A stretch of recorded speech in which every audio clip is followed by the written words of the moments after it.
Ndudi Elumelu, and I represent the good people of Anyochus in the federal constituency. I'm proudly from Delta State, and I'm also the Haskin Daura, Katsina State. Mr. Speaker, today I'm happy to be alive to witness us debating the general principles of Mr. President's proposed budget 2020.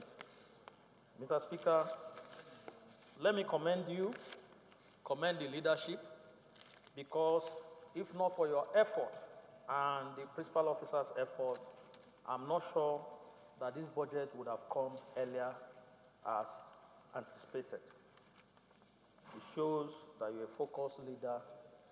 It shows that you are leading us properly.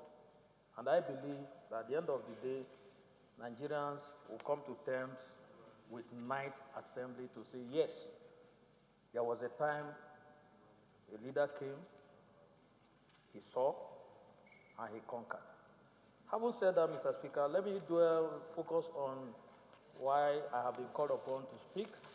Could effectively manage the family is no longer attainable. So when you tell a farmer or even civil servants that we are actually reducing an inflationary rate, to them, what informs the reduction in inflationary rate is that there is value to their take-home. But I don't think that is the case today. Nigerians are suffering. Workers, before now, on a daily basis, can spend probably 500 naira transportation on a daily basis, but I can tell you that is no longer the case. In most instances, you see people who earn 30,000 naira, on a daily basis, they spend 2,000, and yet we are talking about reduction in inflationary rate. That is difficult for them. And my worry is that one day we'll wake up and see people on the street facing us and asking us to pack our load and get out of the chamber, because Nigerians are suffering and things are difficult. Now, we have also been told that the external reserve, of course, rose from 23 billion US dollars to 42.5 billion US dollars in August. Mr. Speaker, I'm aware that the only time you can save is when you don't have issues. If you are hungry and you are saving, it's what they call penny wise, pound foolish. We have needs. Our military is not equipped.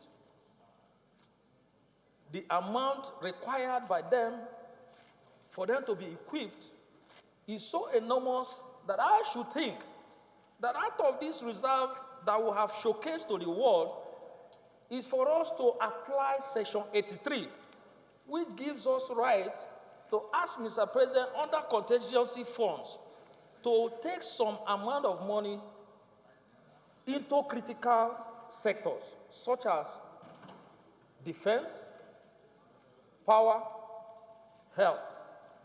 And if that happens, I am sure to some extent, just like my colleague had earlier submitted, that when you solve the issue of power, you begin to solve some other critical issues in Nigeria. And I think that is the way to go. And I think that in the course of us looking at 2020 budget, that committees should be able to look into this in resolving the 2020 budget. I also looked at, looking at the benchmark,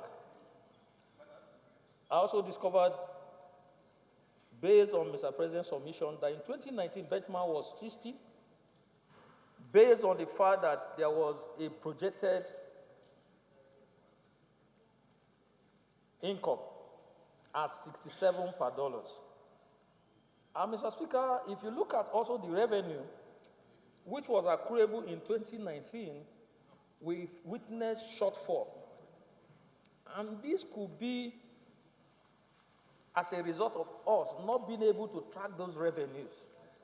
So I will expect that by the time we're looking at 2020 budget, we should be able to track, finance committee should sit down properly and be able to track our revenues, working with the Minister of Finance.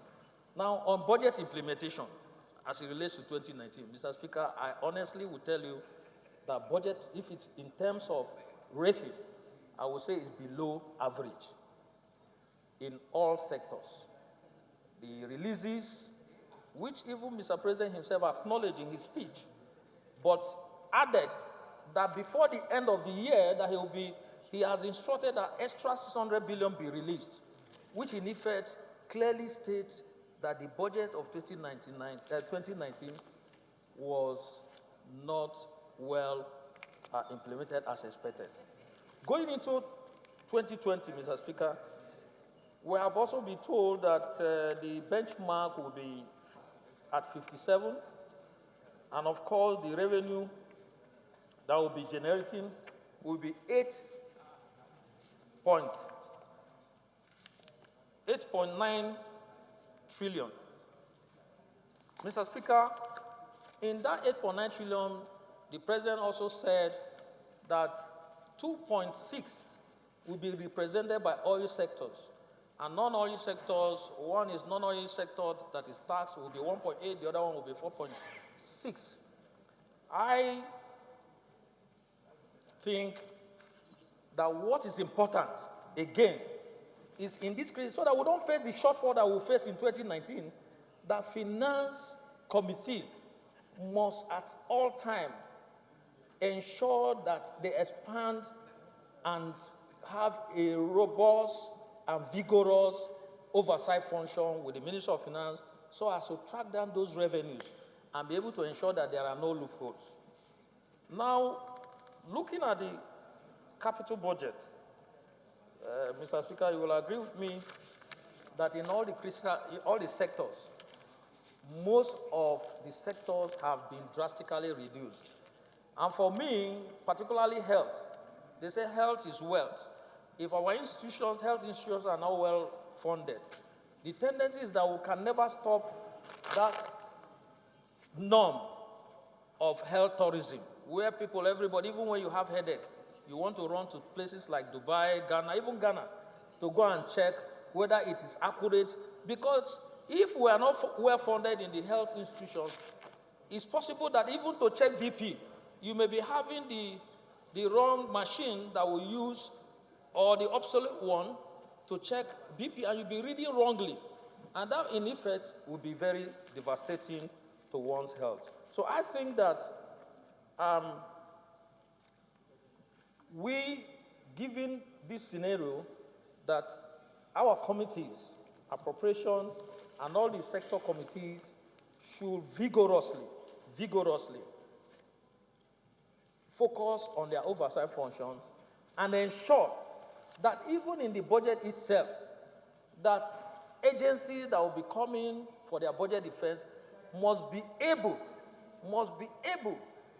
to defend every line-by-line provision in the budget, so as to ensure that if there are areas that they have over-bloated, that we can challenge such funds to critical areas that will make life meaningful to our people.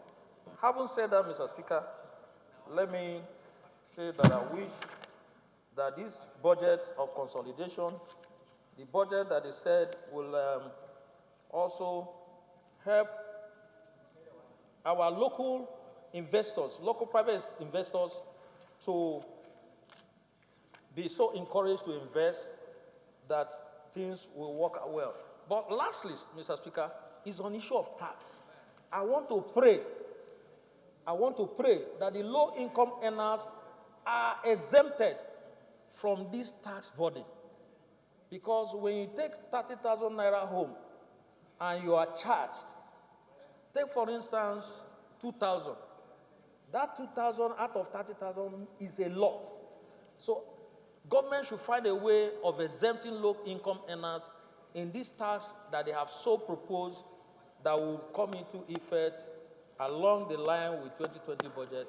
Having said that, Mr. Speaker, I want to thank my colleagues and say that we should do vigorous oversight function and thorough budget defense. Thank you, Mr. Speaker.